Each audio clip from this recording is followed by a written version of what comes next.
Soundstripe.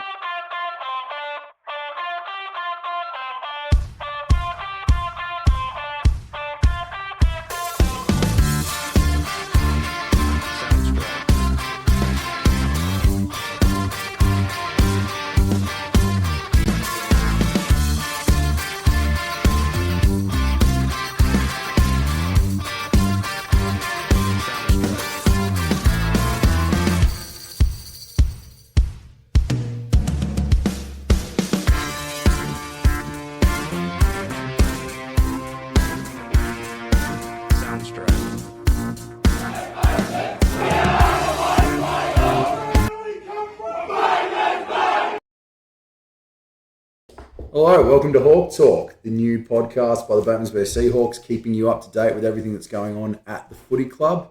I'm Joel Erickson, your host, but that's my co-host on my right, Michael Kenny.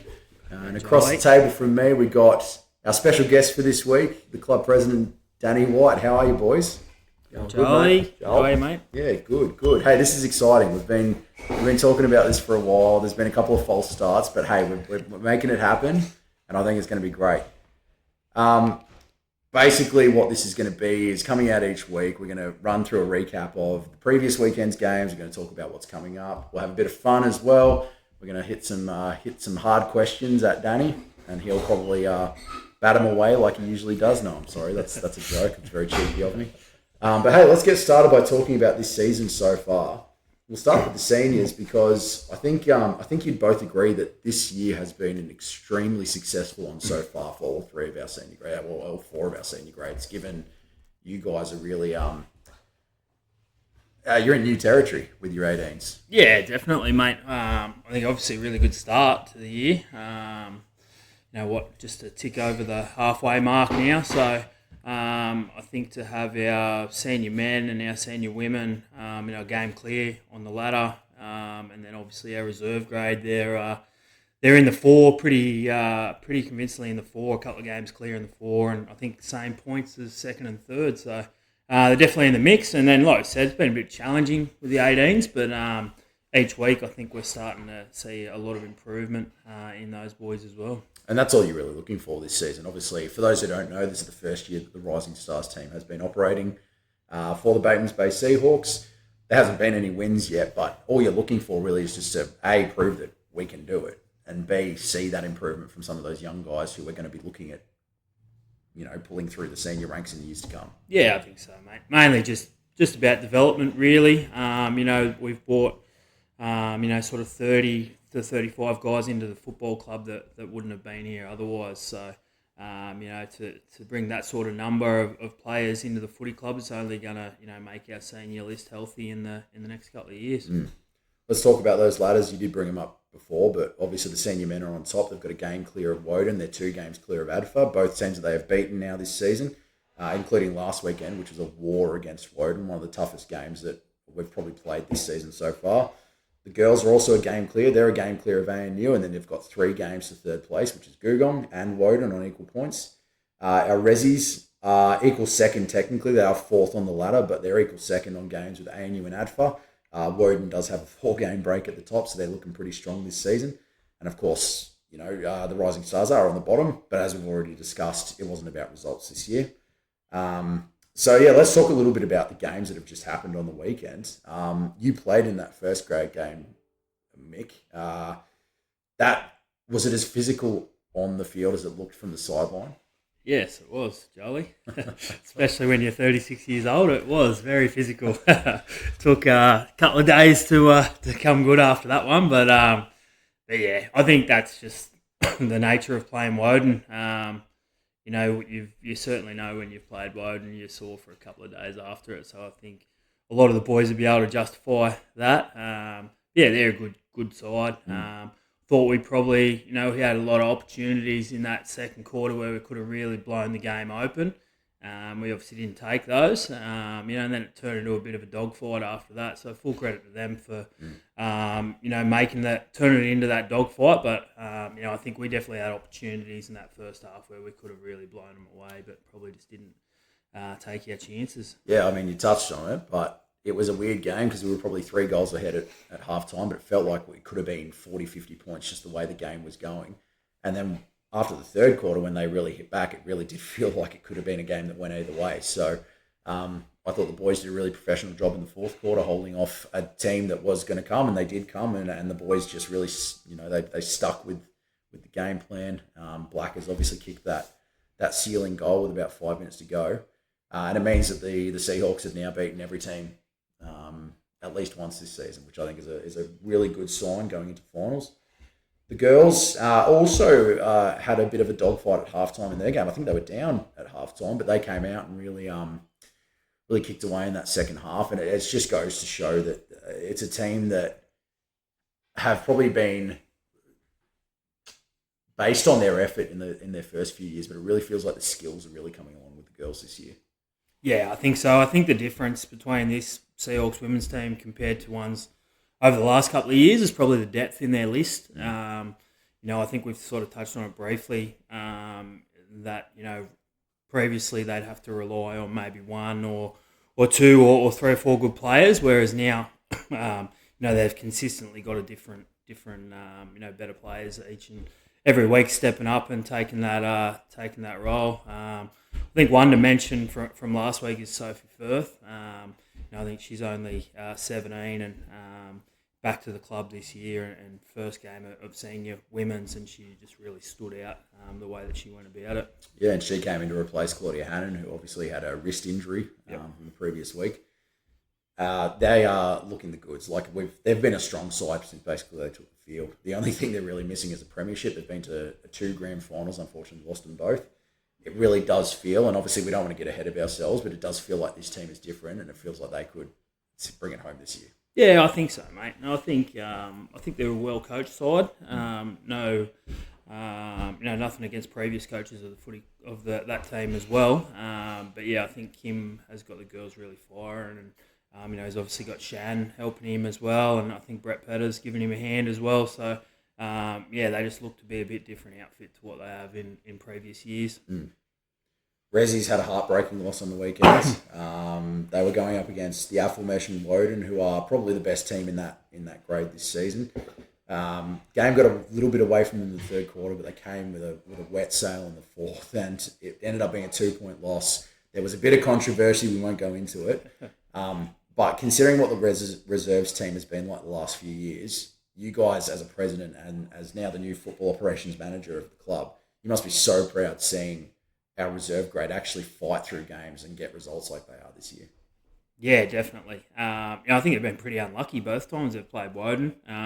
Obviously the 2-point loss on the weekend, but even previously in that round 5 or whatever it was, I think they only went down by a couple of goals. So, it's pretty good. Holds you in pretty good stead, I guess, going into the end of the season, knowing that the team that hasn't been beaten, you've only lost narrowly to them both times. But the boys they had their opportunities. I think they had more scoring shots than Woden on the weekend, so they definitely had their opportunities to win that game. And like you said, they've really dominated that first half, but probably just let them back into that game in the third quarter.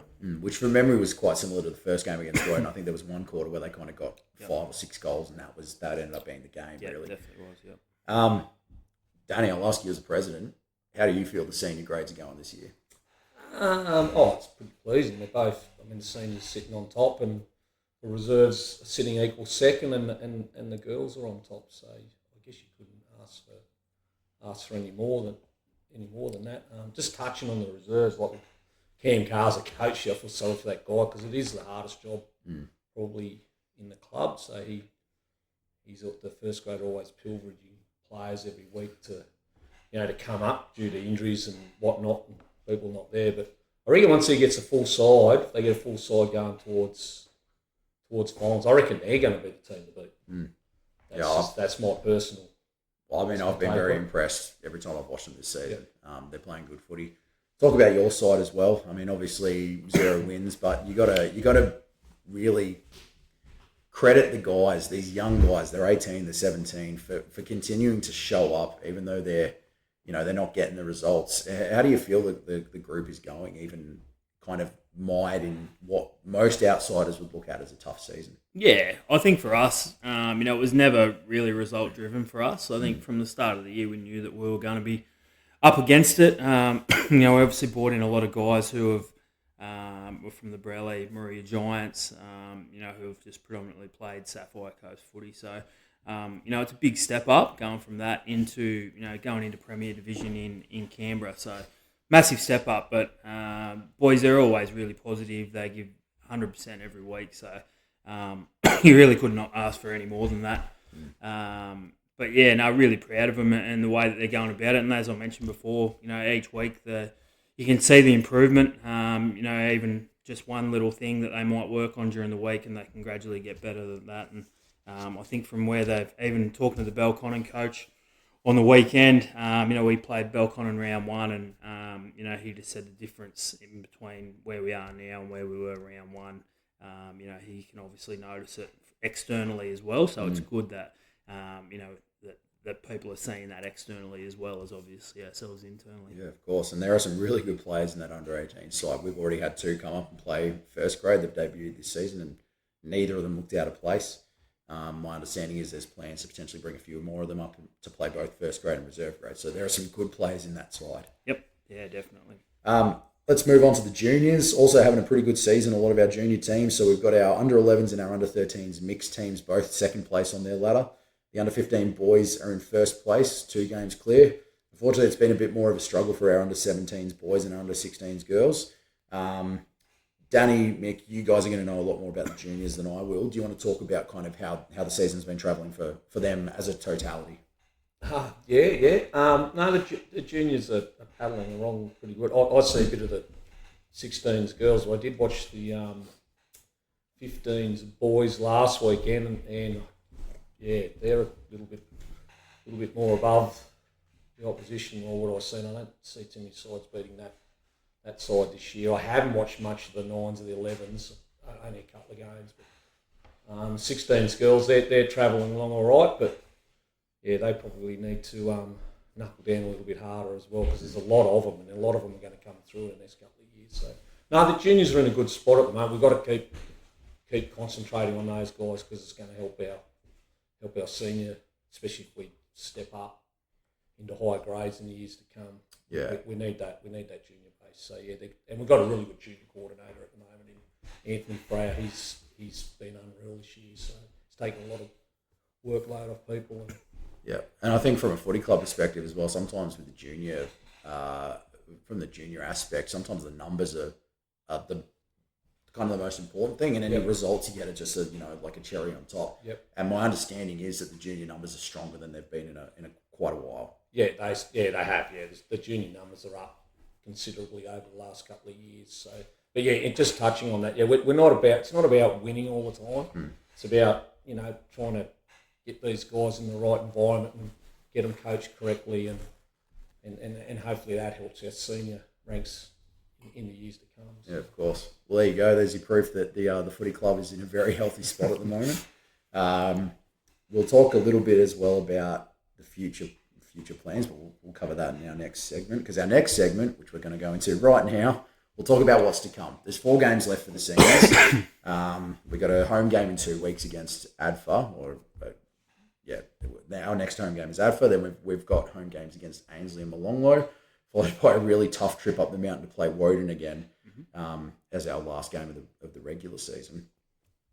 We're lucky that, in a sense, that we've put ourselves in such a good position, because this game against ADFA on the weekend, if we get wins in that game, particularly for first grade, for all 3 grades really, we're looking at potentially having a home qualifying final just about locked in for both of our senior men's and our women's team. And then if they beat ADFA on the weekend, the Rezzies, that's going to go a long way to potentially sealing a final spot for them as well. So it's a big game coming up this weekend. Yeah, like you said, for all 3 grades, I reckon it's massive. I think for top 2 aspirations for all 3 grades, if we can get 3 wins this week, we're definitely looking on track. I think reserve grade will probably be locked in to play finals. I think the other 2 grades are already pretty well locked in. So I think a win for the Rezzies will potentially give them a crack at a top 2 finish as well. So, really big game, this next game against ADFA. Yeah, good stuff. And the juniors, they will be taking on... so they've got the Bermagui /Pambula, so they're going to be playing both Bermagui and Pambula based on the on the age group on the 20th of July. Then on the 27th, it's a home game, Pambula again for some of the grades. So big games coming up for them as well. I know Pambula's a pretty powerful club down that way. But yeah, look, it's a really exciting time for the football club. Let's talk a little bit about next year as well, because there's been plans going on for a while of trying to take this club to the next level. I think we all agree that this is an extremely strong club. So tell me about, you guys have been really the driving force behind this. Tell me what's happening, first of all, for people who may not know. And tell me about the amount of work that's been going into getting this club to the position. Well, I think it was probably about 12 months ago now, Suds, I think, yeah. That we sort of got approached about, I guess taking the footy club a bit further, possibly going into Premier Division in Canberra, obviously getting 18s off the ground and that sort of stuff. And we got approached about that. We had a few meetings, sort of early days, sort of July, August last year, and then it's sort of just built on the back of that. I think we had conversations about if we were to go, look to go into that higher division, that we wanted to get a strong junior base sorted. We wanted that development to be there. So we put a few things in place. We obviously brought in our under 18s men. We've got got the club coaching coordinator in place. Thought that was an area that we wanted to really work on, was our development of our coaches. Really invest heavily into our junior program. So that's sort of, there's conversations, there's been lots of things still up in the air at the moment about what is happening next year, whether we will be going into Premier Division or not. There's a couple maybe little minor hurdles, but definitely looking positive. And I think as a club, we're definitely ready for that next step up, or I believe anyway. It takes a lot of work, doesn't it, Danny? Like, people see the results on the field and they just go, it's just a well-run club. But you guys are doing so much work behind the scenes, and it's been so much work for so long now. How are you kind of feeling about where the club is at now from the president's perspective? Just to reiterate what Michael said, it's been going on for 12 months now, so there's a lot of stuff going on behind the scenes where income's going to come from, players, coaches, that type of thing. So and the facilities, our facilities aren't quite up to scratch, so we're trying to negotiate at the moment with council and the AFL about what we need to get us through for now, and that's it. That's fairly difficult, and it takes up a lot of time, especially with the local council here. I will say, regarding the facilities, you were at training last night as well. I will say that ground, I don't think I've ever seen it looking better. That is, the ground is definitely first grade standard. But when you say facilities, you're talking about change rooms and canteens and that kind of thing. The ground's part of it as well. I've been banging on now for 12 months with council, butted heads with them, but they've sort of come to the fore a little bit this year and got that ground in the condition it's in. I must say it is in the best condition I've ever seen. I've been there all my life, so the surface itself's pretty good at the moment. It's looking very good. I hope they keep it up. And it was under lights as well. And there's just something about it being under lights. Hey, let's talk about another new initiative that the club is starting along with this podcast. Mick, you have released the first issue of our newsletter. So we've had our first edition come out on Thursday, so that'll hopefully be a weekly occurrence every Thursday. It'll have a pretty good sort of wrap of, I guess, the seniors, the whole club, there'll be a junior wrap, and then a bit of a plug for our local sponsors. Getting it off the ground at the moment, and then we'll probably tinker with a few things going forward, and pretty much everything you need to keep up to date with what's going on at the footy club will be in that. Yep. So read the newsletter on a Thursday, listen to the podcast when it comes out, and you'll be all over it. You'll be well and truly up to date, mate. So how do people stay up to date with the newsletter? What's the process there? Yeah. So it's going to be on our Facebook page just to start off with.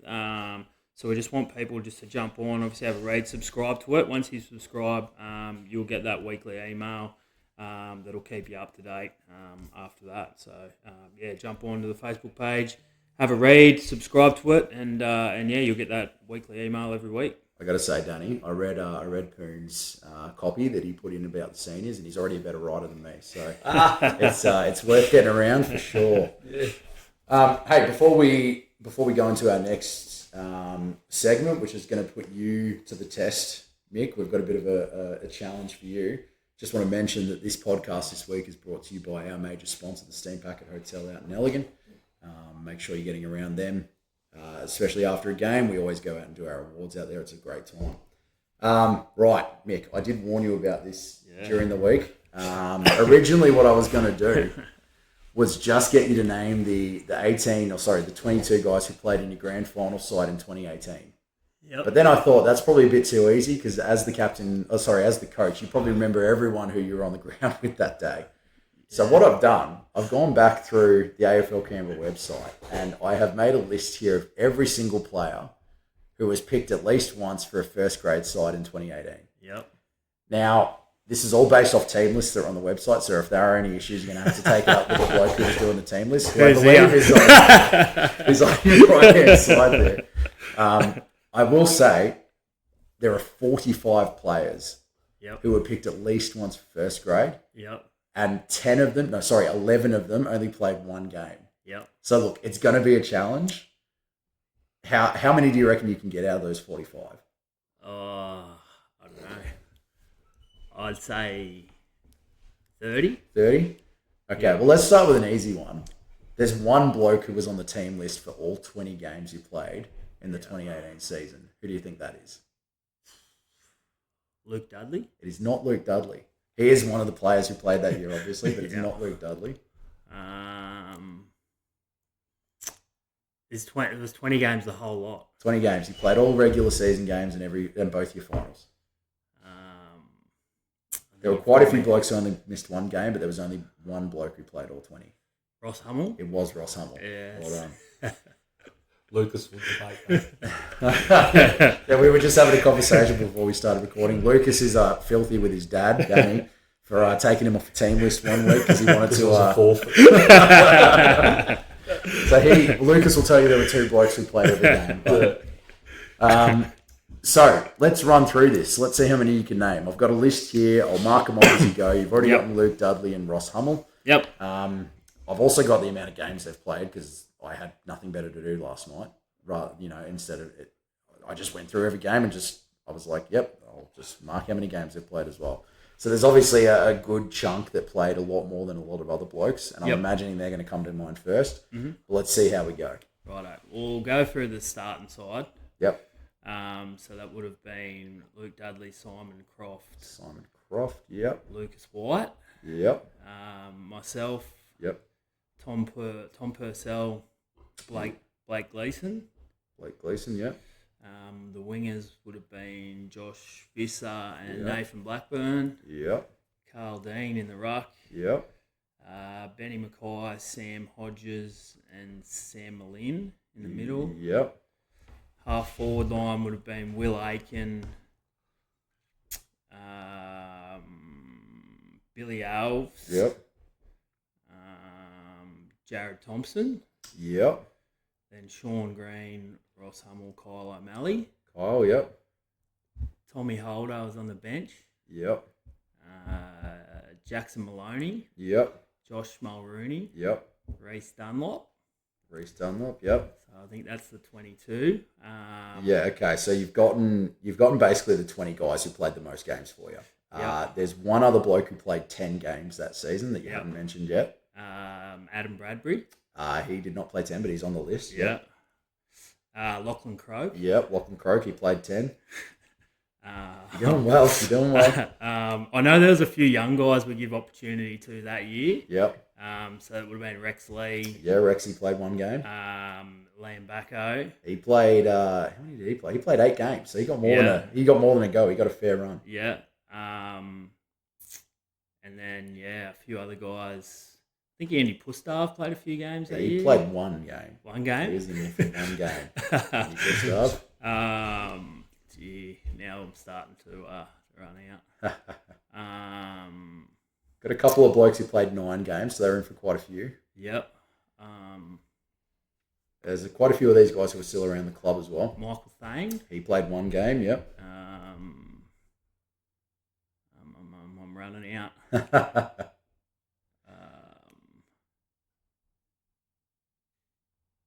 think I might be done. I'm just counting up how many you've got so far. 22, 23, 24, 25, 26. You've gotten 28 out of the 45. If you give up, I'll run through some of these names. Yeah, I think I'll give up. Okay, so we got 9 games with both Hamish Brill Yep. and Cody Cameron. Yeah. You got everyone who played more than 8 games. So I'll give you, outside of those 2, you got everyone else who played more than 8 games. We've also got on the list Zach Veneris, Yep. Ramon Porquet, Yeah. Charles McIntosh, Yep. Byron Van Dyke played 4 games, Yeah, I should have known that one. Jacob Graham, Yep. Graham Enright, Mhm. Dill Art got a couple of games that season. Connor Art got a game, and he was in your round 1 team as well. Connor Art was. We got Regan Drew, Oh, yeah. Daniel Peach, both Cameron and Peter Thompson. Jeez, we used some players, didn't we? Josh Veneris played a game. Yep. Bailey Twine got a game, and Christian Filmer. Wow. And that's your 45. There you go. So what did you get? 28. That's not bad. That's a pass mark at school. A lot of young guys use that. A Yeah, lot of it's young good. guys. Yeah. I was going through and I was going, oh yeah, these guys would have been, because I mean, Liam Bacco would have been 18, 17, 18 at the time. I think those guys, they were. He would have been younger. Yeah, they would have been 17. I think 16, 17. Yeah, wow. Yeah. Okay, and he got 8 games. So Well, good. Will Aiken was in that first grade side. He was 16, so he's the same Played age. 16 games that season. Will Aiken did. Yeah. So yeah, and I also noticed that one Billy Alves kicked a cheeky 8 and, I think against Eastlake, which I'm sure he'd be proud of. Against Woden, Was it it was. Woden, was Yeah, it? There you he'll go. just ask him. He'll tell you. He doesn't mind talking about that. Just a question on that 2018 Premiership side, Mick. Was there a game where you kind of went, you know what, I think this team has what it takes? Yeah, probably that Woden game where Billy kicked 8 was probably one of them, where we started to change our mindset. I think it's pretty not too dissimilar to last year, our start. I remember getting flogged by ADFA round 3 by About like 80 points. I think it was, yeah. And I was like, oh, maybe we're not quite as good as I think we are. And yeah, I think there was just a couple of games there where that Woden game was a really big one for us because we hadn't beaten Woden in a very long time. They'd won premierships in 15, 16. They were a really strong side. So yeah, I think that was probably a turning point. There was another game we played. Molonglo were a really good side that year. We obviously played them in the grand final, but we beat them at home under lights. Yep. Which, don't quote me on it, but I think it was Byron Van Dyke's debut, and I think he kicked 5 goals. Wow, okay. As a 16, 17-year-old. But yeah, I think they're probably 2 games that really stood out that I thought, you know what, we're going to be all right. Yeah. And then we played our prelim against ADFA at home, arguably probably one of the best games I think I've seen a Seahawks team play that day. Yeah, Jared Thompson really stood up, and a few other guys as well. I was working with the local paper that year, so I was covering quite a few of those games, and I remember that game against Molonglo under the lights, because Molonglo were probably seen as the best side in the comp at that point. Woden were good as well.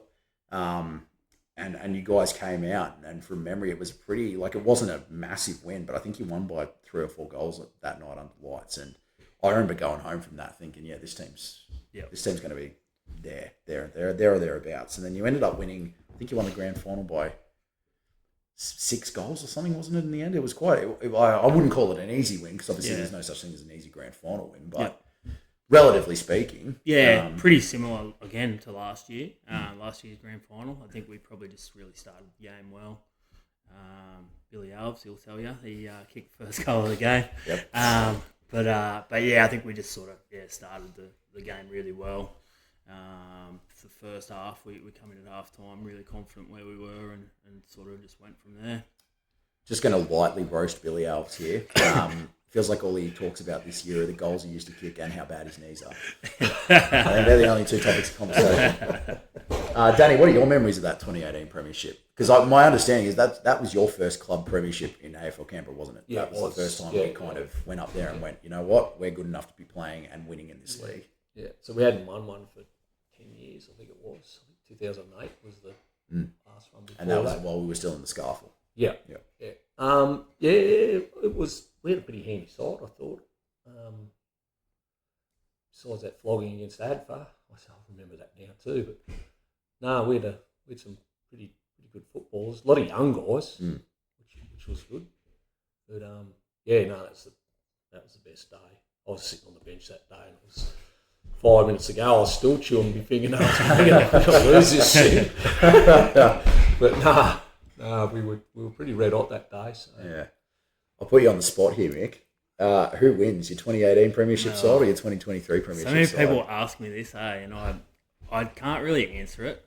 I feel like both sides have their strengths and weaknesses as well. But yeah, I don't know. That was actually I remember Michael Thane asking me at about 2:00 in the morning after we won the grand final last year, and I was in no state to answer it, and I probably still am no clearer myself. Both two very different sides. They play differently. But yeah, I don't know. It's a hard one. I feel like that 2018 side had a good mix here. We've talked about the young guys, but there are also quite a few experienced guys. Yourself, Sam Malin, Sean Green, Simon Croft, Luke Dudley. You're all you'd played a lot of footy, probably played a lot of footy together as well. Yeah. And sometimes that's what you need to win a premiership. You need that group of experienced guys who can really guide the team, lead them forward. And then you need that youth and that energy, which you were getting from guys like Will Aiken, Kyle O'Malley. Some of those young guys that you said you blooded throughout the year. And look, I still remember putting that premiership photo on our back page while I was working in the paper. And I was so stoked for you guys. I know I didn't have anything to do with the footy club officially at that point, but it was just so good to see the town really get behind the team like they did that season as well. Let's go into our next segment. We're putting you on the spot now, Danny. Perrin's going to start you off with a few questions. So I'll give you the floor. Yep, righto. So I've just got just my half a dozen quick-fire questions, which we'll ask our special guest every week. Just to get a little bit more insight into them and have a bit of a laugh. So the first one, Suds, is tomato sauce in the fridge or the pantry? If it's opened, it's in the fridge. In the fridge? No, that is wrong. That's the right answer, Danny. Or you can put it in. You've done what? I don't think it really matters. It says refrigerated on the thing. Once you open it, you've got to refrigerate it. So that's right. He's got a point. Since when do you follow the rules, mate? Chicken Parmigiano, do you call it a palmy or a palmer? It's a palmy. Palmy, yeah. That's incorrect. I'm with you. Yeah. Incorrect. Go to karaoke song. Ace of Spades, Motorhead. Right. I want to see that on presentation night, I reckon. Your favourite AFL player of all time? Tony Lockett. He's the best footballer I've ever seen. Yep. And then a bit more locally now, what about either your best Seahawk player or your favourite Seahawk of all time? There's multiple guys you could probably pick there. Like there's guys from the 80s, like you've got the Art Boys, you've got Peter Vickery, and then and those type of guys. Then you've got the 90s, you've got, like Jason Bolcher's probably the best footballer I've seen come through the footy club. Mick Hoppy's another one through the 90s. The 2000s, there's a guy called Craig McGough. He's probably up there with the Bolch. He was pretty handy. And then, like today, we had Sean Greens and Ross Hummels, Kyle O'Malley's and those type of guys. But the best footy player to go through this footy club is Jason Bolch, by far. And last one, if you could take 3 people on a dinner date, who would they be? Oh, this is going to be fun.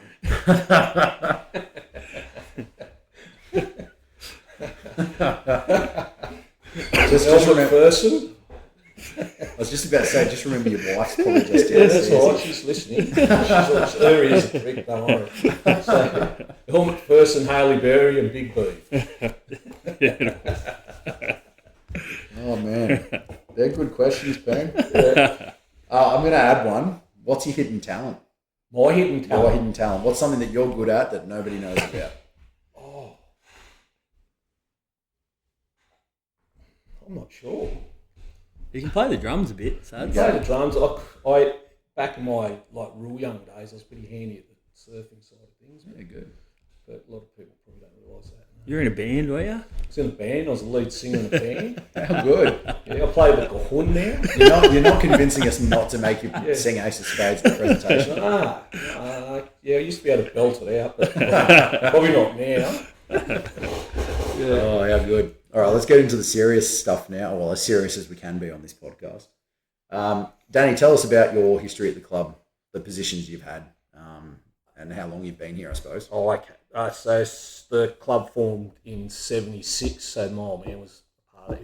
He was in the first side ever. So I've been here since then. Okay. As a kid, and yeah, just through the '80s, I started playing in '86 when I was 14 in reserve grade, and then first grade the following year. Played a couple of games when I was 15, and then the club won 4 flags in a row in the South Coast League in that time as well. So Okay. I was around for all those type of things, and then just regular first grade from about '88 till maybe 2004, and then just injuries was Okay. basically couldn't keep going on, so I took up a bit of umpiring. But '92 was probably you're talking about sides in grand finals. That is the best side that we've ever had in the grand final. 92. There you go. And then probably followed by the 2018 side, I reckon. I don't want to be that guy, but 92, that was the year I was born. Yeah. So, it's probably a lot quicker today, but I mean, that side, then we had 4 ex-AFL players in that team. So Oh, wow. It's pretty handy. Yeah, okay. I think it was that you had 12 or 13 guys in the rep side as well that played in the New South Wales Championships, and we actually won it on the SCG.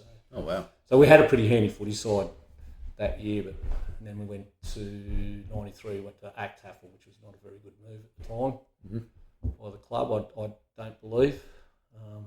It was all right the first year, we won 1 game, but after that it just turned into a bit of a debacle, so we ended up back down the Sapphire. So that's the equivalent of moving into first grade in Canberra, isn't it? Yeah. That's the equivalent to that. We just weren't equipped for it. That's why we're trying to do a little bit different this time. Yeah, of course. We're a little bit cautious on the cautious side this time because I don't want to see that happen again. But we won flags. I think we played about 5 or 6 in a row from 2000 onwards. We won a couple there, 2001, 2004. 2004 was an interesting year because we went through the whole year. We didn't beat one side above us, and we only just scraped into the finals. First and reserve grade, we ended up winning both grades. So that year, that was pretty interesting. Yeah, okay. And that was your last kind of full time. Yeah, I played 1 year of reserve grade after that under Gary Hart. He was the coach at the time. He sort of asked me to don on the boots. Yeah, okay. And that was about it. I coached in 2010, the first grade side, and I was actually going to play again. Hamstrings, I ended up having an operation in my back, and that was the end of me. Okay. What part of the ground did you play in when you were? Or sort of half forward, centre half forward. Okay. Right. Yeah. Okay. So once you hung up the boots, injuries seemed to be the cause there. Yeah. What did you then step into?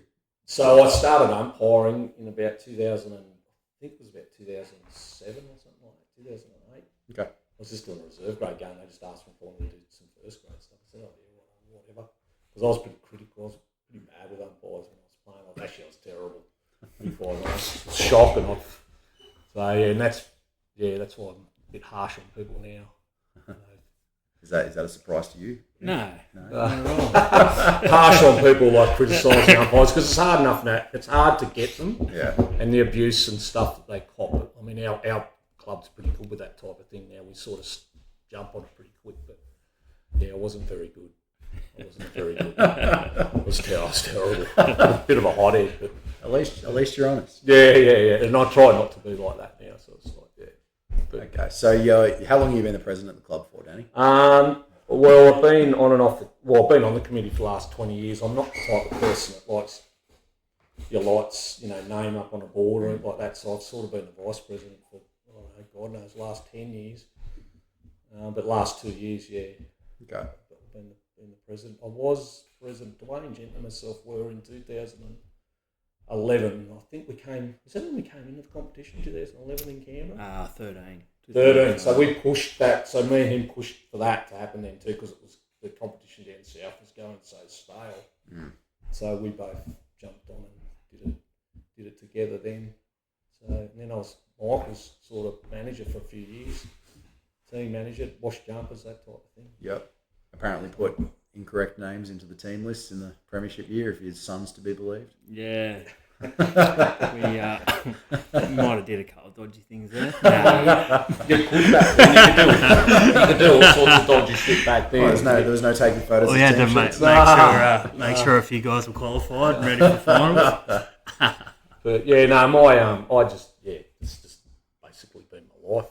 Yeah, Like, okay. The footy. I had a couple of years off. I was went to Sydney for a couple of years, and yeah, that was in the mid-90s, but just for work, I had to, had no choice. Okay. And now you've got, it's become a family club for you, hasn't it? Your son's been playing first grade for a while. Your daughter's in the under-16s team, I believe. Yeah, she's in the one of my daughters plays in the under-16s, and Lucas has been playing first grade for a couple of years now, so he's getting known. He's a treasurer of the footy, so he took over his mum's role. He was treasurer for about 13 years. Oh, wow, okay. So, yeah, so she's having a bit of a break. She does stuff behind the scenes, people don't realise still, but yeah, she's... I think the White family pretty synonymous with the footy club, mate. Yeah.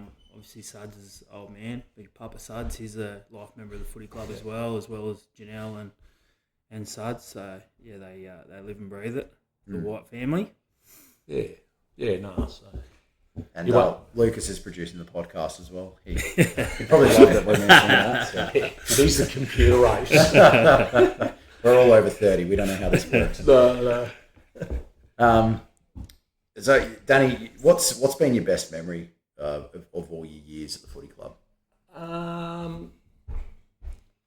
Just meeting different people along the way. There's a lot of people in footballs that come through this footy club. You forget half of them. Until someone makes contact with you, but we proved that 10 minutes ago. Yeah. Well, I wouldn't have known. I would have rattled off half the names out of that team. I was a team manager.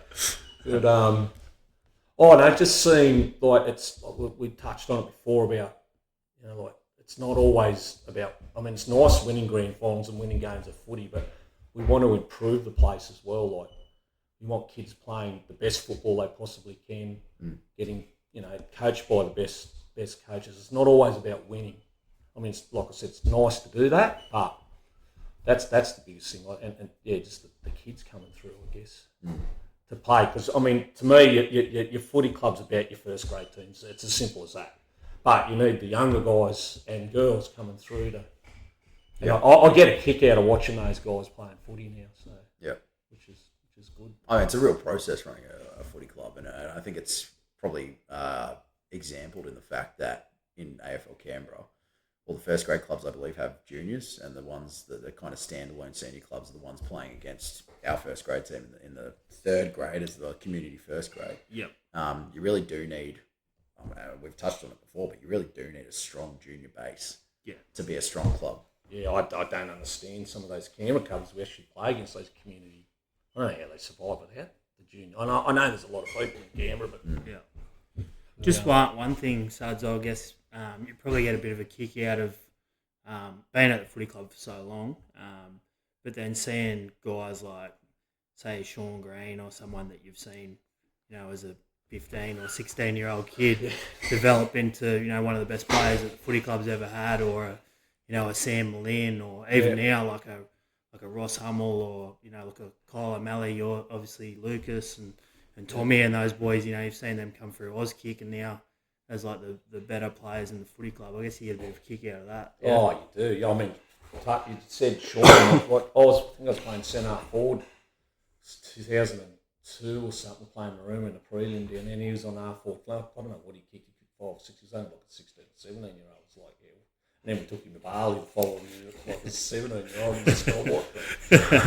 So he's one that comes to mind. Same as Sammy. Sammy was like, he was only a young lad too back then, and he's come through being one of probably the hardest footballers that Batemans Bay's probably seen. And then you got the guys like Kyle and Tommy and Lucas and Thane and all those guys, I've seen them come through since I was a kid. Yeah, I do. I love watching them play footy. Yeah. It's unreal. We developed some good footballers here. Like we were talking about it before we started recording, but there seems to be waves. So we've got like our group in the first grade at the moment who are kind of 26, 27, all really solid players. And then we've got the younger crew that's 21, 22, 23, all just as good players. It feels like we are really good as a club at developing these groups of guys who stick together, they play good footy together, and they really kind of lead our first grade side into the success that we've had over the past 30 years, I guess. Yeah. Has that always been the case? Yeah, we've had a couple of lean years, don't get me wrong, when we went to ACTAF in the early 90s, like I was only a kid myself then.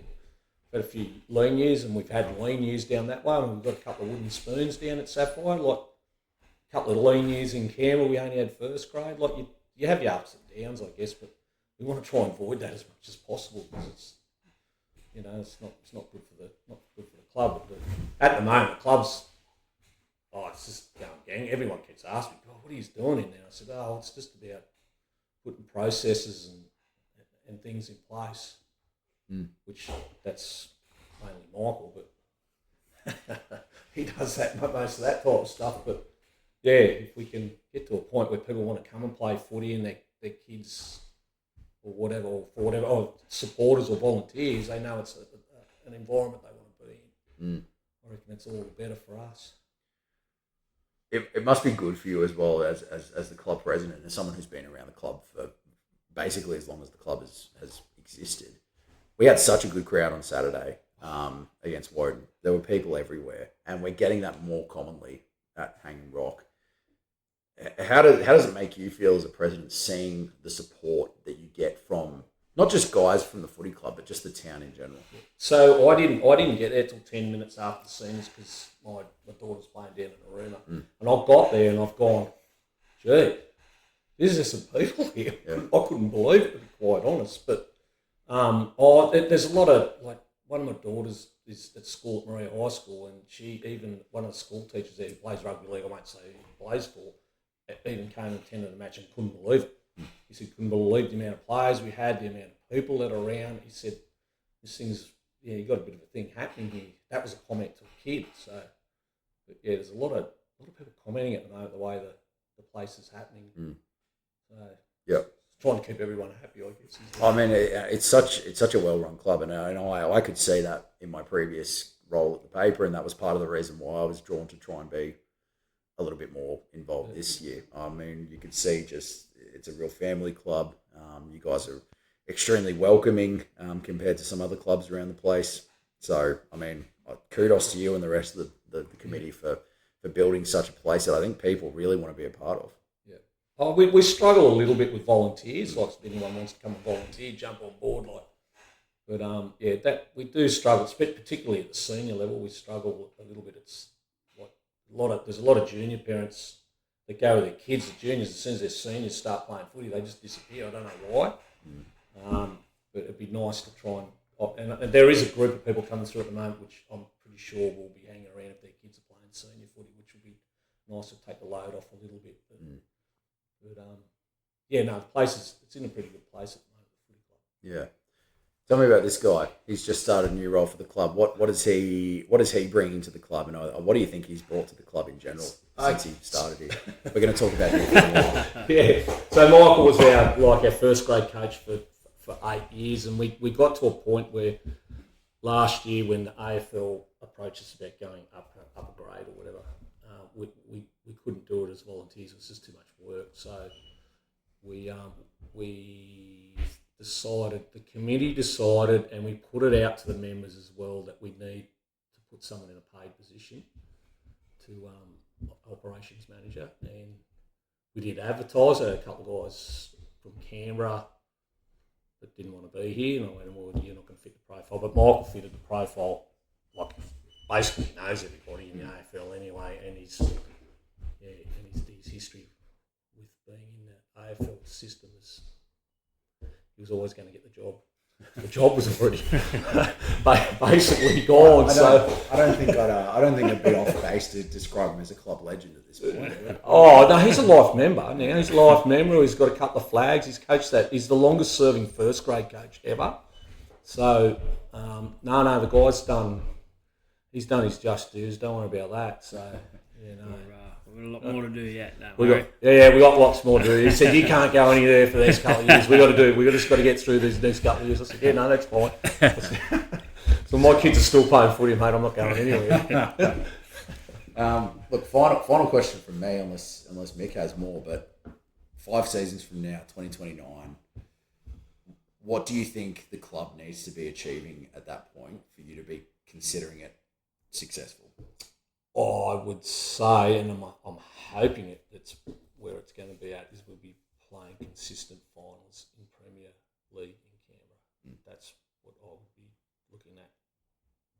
Yeah, I'm hoping that's what's going to happen, and we're going to try real hard, trust me, to make it happen, and everyone else too. Everyone's got to make this thing happen. So, like I said, it was put out to everybody, and everyone's gone. Yep, we've got to try and make it happen. I'm just hoping everyone's behind it. Yeah. Any more for him? I don't know if I've got any more questions for him. Okay. Hey, let's call it a wrap then, boys. That was fun. Let's do that every week, hey Mick? Yeah, what do you reckon? oath. Hey, thanks for listening. Thanks for tuning in. Hope you enjoyed it. We'll be here every week. And yeah, go Seahawks. Yeah, go the Hawks. Go the Hawks.